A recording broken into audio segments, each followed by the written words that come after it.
Kita beralih ke berita selanjutnya. Tribuners pengungsi Pelau ancam duduki gedung DPRD Maluku jika tim pansus tak dibentuk Januari ini. Ketua Angkatan Muda Hatu Haha Wailapia Pelau Erdi Rizal Tualape, maksud kami Erdi Rizal Tualepe mengancam bakal kembali duduki kantor DPRD Maluku jika pansus tak dibentuk akhir Januari 2022 ini. Tualepe menambahkan mereka akan mengawal kinerja DPRD Maluku dalam menangani masalah pengungsi Pelau.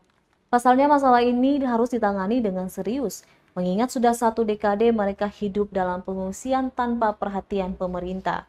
Rencananya DPRD akan membentuk pansus akan dibentuk pada akhir Januari ini. Otomatis nantinya Bupati Maluku Tengah Tuasikal Abua, DPRD Maluku Tengah, serta Gubernur Maluku Murad Ismail akan dipanggil. Selanjutnya pemanggilan tersebut juga akan diikuti oleh Kepala Dinas Sosial Provinsi Maluku.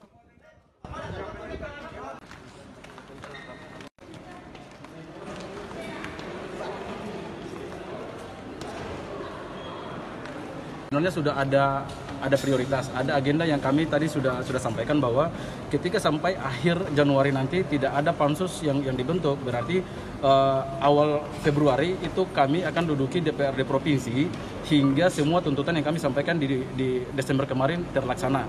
Yang 3 tuntutan yang kemarin, pemanggilan terhadap pemangku kebijakan di dalam tuntutan kami kemarin. Nah, itu sudah direspon bahwa akhir pekan ini itu pansus sudah akan dibentuk, kemudian akan bekerja sesuai dengan program yang telah dibicarakan pada rapat sebelumnya. Mungkin seperti itu.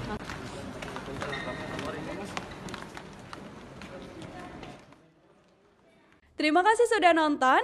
Jangan lupa like, subscribe, dan share ya.